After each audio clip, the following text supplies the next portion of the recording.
como con dificultad y que se dé cuenta que si esto empieza a respirar, anímela a que tosa con más fuerza. Porque eso es lo que necesita la persona. Tal vez si quiere agachar un poquito para favorecer por gravedad a que ese objeto finalmente salga. ¿Listo? Eso es básicamente lo que hay que hacer cuando hay atragantamiento con tos. ¿Listo? Y él se le aparece un vaso con agua. La persona No, está... imagínate, tú estás atosigada, pues, y le echas agua, pero no te ayuda. Generalmente, Echen una papa, tráigase una papa.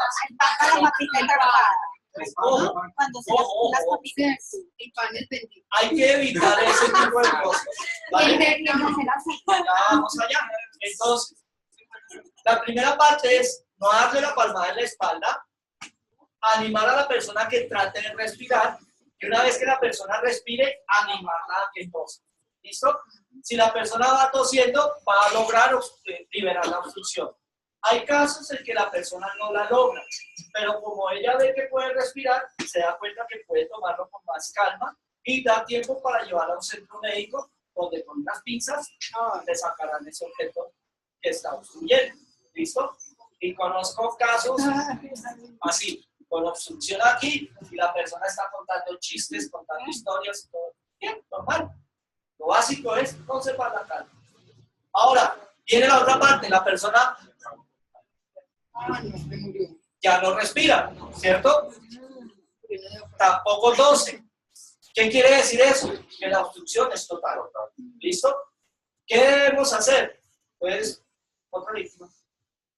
Una. Viviana. Diferente. Lo que debemos hacer es abordar al paciente haciéndonos a sus espaldas. Nuestra cadera la vamos a utilizar de apoyo. Nos paramos como de lado. Procuramos meter nuestro pie entre sus pies. ¿Para qué? Para tener estabilidad. Si el paciente se me va a caer, tengo que tener capacidad de respuesta con la pierna que tengo atrás. Voy a tomar el paciente por debajo de sus brazos y voy a buscar la boca del estómago. Todos conocemos la boca de nuestro estómago, ¿cierto? Busquémoslo. Sintamos ahí. Si no lo encuentran, pónganse las costillas, tóquense las costillas y lleguen al punto de encuentro aquí, al centro. Es súper importante ese punto. ¿Por qué? Porque nosotros tenemos aquí el esternón y en este punto del esternón, la puntica del esternón hace así. ¿Listo? Si yo hago presión sobre ese punto, esa puntica del esternón puede dañar órganos internos. ¿Listo? Tejidos internos. Entonces yo tengo que tenerlo de referente para alejarme de él. Entonces yo llego y busco su boca de su estómago y cuento 1, 2, 3, 4 dedos hacia el suelo. Una vez que cuento el cuarto dedo, la otra mano la pongo acá con la palma hacia el suelo. El pulgar lo vamos a poner por debajo de la palma. No lo vamos a dejar por fuera, porque al hacer compresión, este nudillo puede causar lesión. Entonces metemos el pulgar debajo de la palma y cerramos el puño. Con la otra mano abordamos ese puño. Y vamos a hacer básicamente 2 movimientos en uno solo. Los voy a separar. El primero es compresión. ¿Listo? El segundo es giro hacia arriba. Por eso es importante la palma hacia abajo. Si yo pongo la palma hacia arriba, me queda difícil hacer el giro hacia arriba. Entonces tiene que ser la palma hacia abajo para poder hacer giro hacia arriba. Entonces el movimiento finalmente es un movimiento que se llama movimiento en J.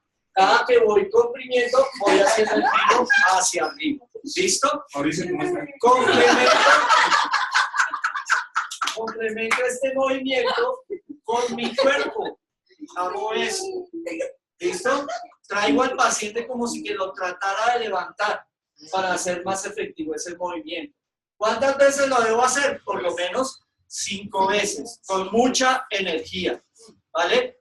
¿Qué es lo que estoy haciendo ahí? Gracias. Me voy a sentar. Ustedes han tomado juguito ese de caja, ¿cierto? Tiene su pitillito y uno chupa, ¿cierto? Hasta que se le acaba el jugo, ¿cierto? Y uno chupa y chupa y chupa y ya no sale jugo, ¿cierto? Pero cuando uno comprime la caja, ¿qué pasa? Siempre sale un chorrito. Entonces nuestros pulmones... No, esto es para adultos y para niños grandes. Niños grandes estoy diciendo de 12 años para arriba. Si son niños más pequeños, yo puedo optar primero el de arrodillarme, poner el paciente sobre mi rodilla con la cabeza hacia abajo. Entonces las piernitas del niño van a caer aquí y su cabeza va a caer al suelo. Y en este caso sí puede funcionar muy bien lo de las palmadas. ¿Por qué? Porque la posición de su cuerpo va a permitir que el objeto extraño salga hacia su boca, que es diferente en un adulto que está erguido y por gravedad va a tender a irse hacia su vía respiratoria. ¿Listo? Entonces, esa es una alternativa. Niño sobre la pierna, su caderita aquí encima de mi pierna, su tórax colgando de la pierna. Si eso no funciona, yo podría acostar al niño sobre el suelo y con una sola mano hacerle la compresión sobre el abdomen en el mismo punto que indicamos. Contamos 1, 2, 3, 4 dedos hacia abajo y ahí debajito con el dedo, con la mano, hacemos compresiones hacia la boca del paciente. ¿Listo? Eso en niños. Si son bebés, entonces con 2 dedos nomás. Y ahí en ese caso yo lo tomo de la cabecita, lo acuesto sobre el brazo, utilizando la fuerza de gravedad en mi favor y le hago el mismo ejercicio, pero con 2 dedos. ¿Listo? Igual, 5 veces hasta que salga la obstrucción. ¿Qué es lo que estamos haciendo? Lo de la cajita de jugo. Vamos a aprovechar el último desagüe de aire que hay en los pulmones para empujar ese objeto hacia afuera. ¿Listo? Si la persona supera mi talla, eso también es importante saberlo. Entonces te voy a molestar. Acuéstate en el suelo. Uno tiene que acostar al paciente. Bueno, vamos a hacerlo completo. Yo voy a empezar aquí la maniobra. Vamos a asumir que aquí el hombre es grande, ¿cierto? Entonces supera mi talla. Él se va a desmayar, normalmente se va a desmayar, desmáyese. Y aquí mi tarea es que asegurar su cabeza. Al suelo, al suelo. Listo. Ahí deben ver que se golpee la cabeza, ¿cierto? Todo el tiempo estoy pendiente que su cabeza no golpee el suelo. Una vez que lo tenga en esa posición, es la única vez en primeros auxilios que transgredo las reglas de urbanidad de Carreño y me hago encima de sus muslos. ¿Listo? Ubico su plexo abdominal. 1, 2, 3, 4 dedos hacia mí. ¿Listo? Ahí, en ese punto, pongo el talón de la mano, la otra mano encima y hago compresiones hacia su cabeza. ¿Listo? ¿Cuántas veces? 5 veces. Con toda la fuerza del cuerpo. Aquí no le estoy haciendo casi fuerza. Y él seguramente ya está sintiendo que, como que el almuerzo por allá ya está haciendo bueno. ¿Listo? Gracias. Eso si yo pierdo el control del paciente y se me desmaya. O si el paciente es muy grande para mí. Contra la pared también funciona. Lo puedo poner contra una pared y hago el mismo ejercicio en su abdomen. ¿Listo? Bien. Eso es en cuanto a obstrucción respiratoria. ¿Qué nos queda? Hemorragias. Ya lo de respiración lo abordamos. Queda hemorragias. ¿Qué hacemos ante una hemorragia? Básicamente son 3 pasos. ¿Vale? La primera es presión directa sobre la herida. ¿Cómo? Con lo que yo tenga. Si puedo hacerlo directamente con la mano porque de pronto es una persona íntima para mí, no hay problema. Pero si no hay ese tipo de relación, acordémonos de la bioseguridad. Si tengo guantes o algo que impermeabilice mis manos para cuando entre en contacto con los fluidos del paciente, lo uso. Si no lo tengo, hacemos el paquete grueso de tela y lo ponemos sobre la herida. ¿Qué es lo que vamos a hacer en la atención de una hemorragia? Favorecer el mecanismo de cicatrización de las heridas. En una herida normalmente se van a formar unos coágulos que posteriormente le vamos a llamar costras. Entonces, cuando hacemos presión directa sobre la herida, lo que estamos haciendo es reducir la presión sanguínea que no va a dejar que la herida se cierre. ¿Listo? Entonces, normalmente vamos a usar una gasa, un apósito. Hay planteamientos de que, ¿será que una toalla higiénica me sirve? ¿Hasta qué punto sí puede servir? Hasta que se van a hemorragia. ¿Cómo? Que se van a hemorragia. No precisamente. Aquí la limitante es cómo está hecha la toalla. Porque hoy en día hay toallas que tienen agentes que absorben con mayor capacidad. Y yo lo que necesito es detener una hemorragia, no desangrar al paciente, ¿cierto? Entonces necesito una toalla que no tenga agentes químicos que faciliten la absorción. De hecho, hoy en día ya la tendencia es, anteriormente se decía que las toallas, porque son limpias, como vienen guardaditas en su bolsa, vienen limpias, entonces tenemos unas condiciones más o menos asépticas y pues son de fácil acceso. Cualquier mujer tiene en su bolso por lo menos un protector, una toalla, ¿cierto? Sí. Pero hoy en día, debido a estos desarrollos tecnológicos que le han metido a estos productos, esos agentes químicos, ya mucha gente prefiere no pensar en una toalla o en un pañal. Es mejor la tela, una chaqueta, una camisa, un buzo que me pueda servir para detener la hemorragia. Sí necesito que sea absorbente, pero no en gran medida. Yo hago presión directamente sobre la herida.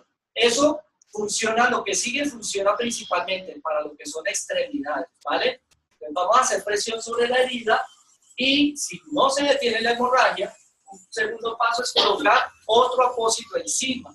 Si yo veo que el pulse se está entrapando, pongo otro apósito encima. No retiramos el que pusimos primero. Acordémonos que se empieza un proceso de cicatrización.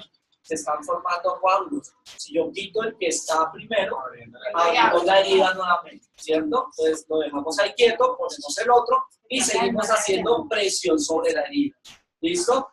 Si eso no funciona, el siguiente paso para reducir la presión sanguínea sobre la herida es elevar la parte afectada. ¿Qué tanto debemos elevarla? Por encima del nivel del corazón. ¿Listo? De tal forma que si yo tengo un paciente que tiene una lesión en la pierna, es mejor recostarla en el suelo. ¿Listo? Y hay algo importante. ¿Te puedo molestar?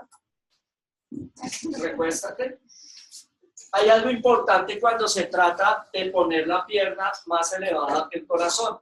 Muchas veces nosotros para poder trabajar vamos a utilizar probablemente una silla. Y una alternativa que uno ve muchas veces la gente hace eso. ¿Vale? En el caso de la pierna, ¿qué va a pasar? Su rodilla va a empezar a relajarse y va a hacer presión hacia el suelo. ¿Qué va a generar eso? Un fuerte malestar en la parte posterior de la rodilla y eso nos va a complicar la recuperación del paciente. Parte de los objetivos de los primeros auxilios es aliviar el dolor. Aquí no lo estaríamos haciendo. ¿Cómo lo resolvemos? Acercando la silla un poco, relaja la pierna.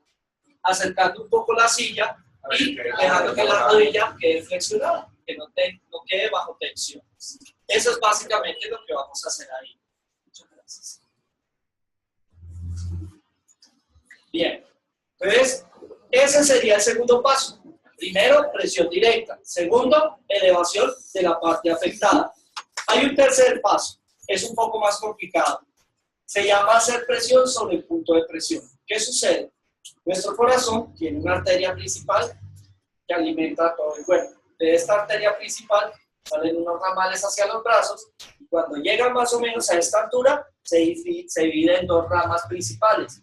Son las arterias femorales. Los puntos de presión son sobre el hueso húmero, aquí en los brazos, y sobre el fémur, aquí en las piernas. En los brazos es fácil. Cuando uno tiene un disgusto con el niño, o con la novia, o con el novio, ¿cómo lo coge? Venga para acá, ¿cierto? Venga de hueso. ¿Listo? Entonces, esa presión que uno hace es precisamente hacer presión en el punto de presión. Si ustedes se ponen los dedos aquí, como entre este músculo de aquí arriba y los músculos de aquí, como tratando de tocar allá el hueso, ocasionalmente van a percibir ahí su propio pulso. Ahí está. Entonces, cuando yo hago presión sobre esta zona, estoy comprimiendo la arteria humeral contra el húmero, contra el hueso. Y eso va a reducir la presión de la sangre sobre la herida. ¿Listo?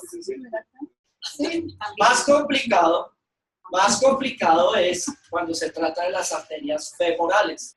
¿Por qué? Porque así yo sea el flacuchento que ustedes ven, la masa muscular que tenemos todos a nivel de piernas, es significativa aquí en los músculos. La arteria femoral va pegadita al hueso. Entonces, llegar a la arteria femoral no es fácil. Entonces, bien. Para ubicarla es muy sencillo. Lo vamos a hacer en nosotros mismos.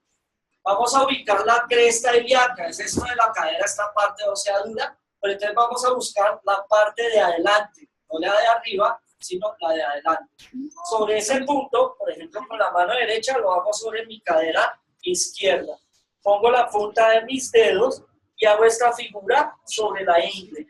Ahí, en ese punto, deberíamos poder sentir el pulso. Si tenemos la mano dentro del pantalón o en el bolsillo y hacen un poco de presión y prestan suficiente atención, es posible que alcancen a sentir su pulso. No es fácil, no todo el mundo lo siente. ¿Y qué es lo complicado? ¿Qué es lo complicado de este procedimiento? ¿Qué es lo complicado de este procedimiento? El mío es fácil, pero cuando se lo voy a hacer a la persona, se pone un poco más difícil. Primer detalle, el que todos están pidiendo durante toda la sesión. Ojo, cuando presten primeros auxilios, aterricemos, ¿vale? Ojo, la persona que está ahí te está dependiendo de mis acciones, ¿ok? Ahorita porque pues el ambiente no da para que lo tomemos con toda la serenidad, la marcialidad pues de la situación. Pero en una realidad tenemos que ser muy capaces de asumir el rol. ¿Qué debo hacer? Buscar entonces su cresta ilíaca aquí, hago esta figura aquí en diagonal y sobre este punto, ¿cómo voy a hacerlo? Si ella estuviera en el suelo, yo pondría las dos manos y todo el peso de mi cuerpo encima. Ojo, es un procedimiento doloroso e incómodo. ¿Listo? Si ustedes quieren practicarlo, practíquenlo para que se acostumbren a eso. Lamentablemente no tengo ya mucho tiempo, que si no lo podríamos practicar, pero tengan eso en cuenta. Hacer eso duele e incomoda. Y eso hay que informárselo al paciente. Te voy a hacer presión aquí, eso va a ser incómodo, te va a doler. ¿Lo hago? Ya digo que sí. No, ¿vale? Acuérdense que los procedimientos debo tratar de que sean con consentimiento del paciente. Siempre hay que contarle qué va a pasar, porque una sorpresa de esas, ¿qué puede terminar? Una patada, un empujón y un rechazo a la atención. ¿Listo? Pueden sentarse. Muchas gracias. Eso cuando se trata de piernas o de brazos, ¿cierto? Ese es cuando la hemorragia está en las piernas, ¿cierto? Cuando es en las piernas, acá. Cuando es en los brazos, acá. ¿Listo? Si es en la cabeza, solo funcionan los tres pasos para extremidades, ¿vale? Presión directa, elevación de la parte afectada y presión en el punto de presión. Cuando es en otras partes como cabeza, tórax y abdomen, presión directa. ¿Cuándo podemos tener complicaciones? Cuando en la herida tenemos un objeto extraño. Si hay un objeto extraño, lo sacamos, ¿cierto? Una flecha. ¿Cómo? Es invasivo. ¿Por qué no lo sacamos? Porque se queda más grande y se abre más. Entonces, básicamente hay dos motivos. Primero, no sabemos la forma del objeto, de tal manera que al sacarlo de pronto vamos a empeorar la lesión. Segundo, el mismo objeto está acunado en los tejidos y él probablemente está sirviendo de tampón. En últimas, ¿qué va a pasar cuando yo retire el objeto? Va a empeorar la hemorragia. Entonces es preferible que el objeto se quede ahí. ¿Qué debo hacer? Inmovilizarlo. Hay diferentes maneras de inmovilizarlo. Lo fundamental es simplemente coger como una toalla o algo parecido, hacer un rollo grueso y enrollar alrededor del objeto extraño y con cinta enmascarada o esparadrapo asegurar ese objeto. En muchas ocasiones estos recipientes sirven muy bien, los corto y lo pongo boca abajo encima del objeto extraño para poder lograr la mayor eliminación de contacto con otras superficies o con otras acciones. Otra situación compleja. Muchas veces hay un tema que se denomina desvisceración. ¿Listo? ¿Qué sucede? El impacto pudo llegar a ser tan duro que se rompe la pared abdominal y los órganos internos salen a la superficie. eso puede suceder. La persona sigue viva. La persona puede sobrevivir. ¿Listo? Entonces, primer detalle que no me debe preocupar. Lo que sí me debe preocupar es que el órgano que se haya salido no haya sufrido lesión adicional. Es decir, que no esté lacerado, que no haya hemorragias producidas por ese órgano. En ese momento que vemos que el órgano todavía está bien, o lo que estemos viendo, porque uno realmente no sabe qué es lo que está ahí asomado, ¿qué hacemos? Nos regresamos a su lugar, hacemos presión sobre la herida. No cubrir el órgano. Bien, entonces, primera cosa que debo considerar, ese órgano se mantiene normalmente húmedo. Entonces, lo primero que debo evitar es que pierda humedad. ¿Cómo lo hago? Un material parecido al de una sábana, lo mojo bien, lo escurro bien y cubro el órgano con esa tela. ¿Listo?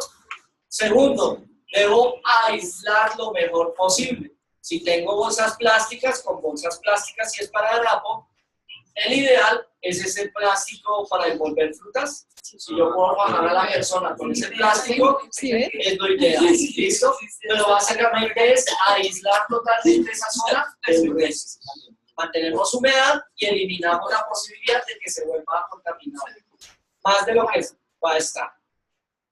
Eso en cuanto a ese tipo de lesiones. Ya puede haber lesiones a nivel de tórax, y a nivel de tórax, pues una de las cosas que tengo que evaluar es la profundidad y qué pudo haber afectado. Principalmente nos va a preocupar que afecte los pulmones.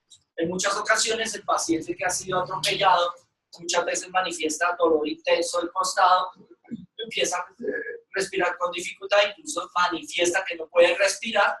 ¿Listo?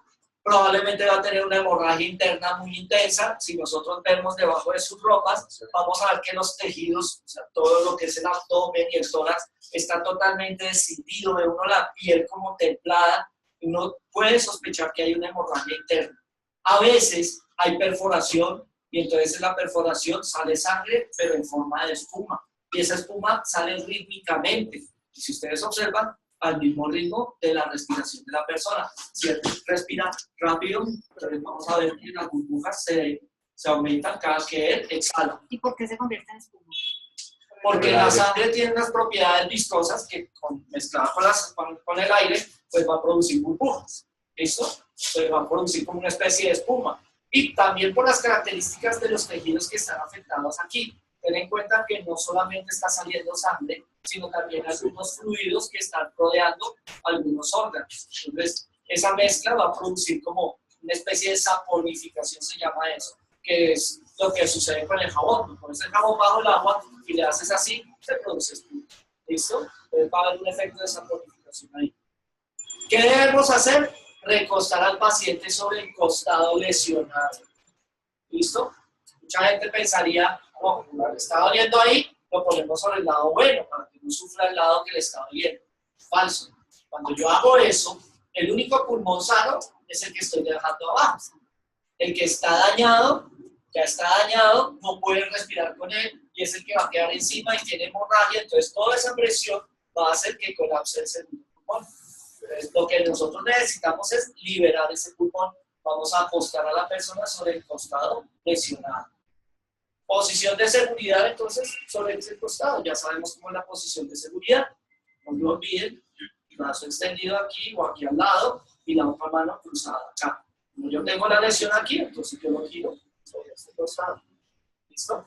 Y ya, de ahí en adelante, controlar al paciente. Cosas básicas durante el control, abrigar al paciente. Siempre el paciente va a perder calor. Pues hay que abrigarlo, poner una chaqueta, una manta, una cobija. Y estar constantemente pendiente de que respire. Ah, pero el pulso, no se preocupen por el pulso. Si la persona respira, seguramente tiene pulso. Eso es lo que me va a interesar. ¿Listo? Ya si ustedes hacen un curso más avanzado, podrán abordar desde el tema de que hay diferentes tipos de hemorragias, hay diferentes formas de respirar, hay diferentes tipos de pulso, que eso ya viene siendo parte de un curso más extenso. Por ahora, esto es lo básico y espero que sea de su utilidad. Muchas Gracias. gracias. Que tengan entonces, pues, un feliz día. Muchas gracias por su atención. Gracias.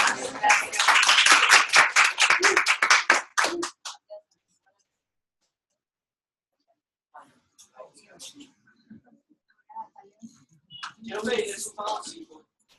Tienen que evaluarme a mí. Si puede ser el grupo, voy a pasar. ¿Sabes? Ya es la unidad. El Zoom. Que le pongo stop, pausa, share, stop video. Sí. Eso no se graba. ¿Qué tienes que grabar?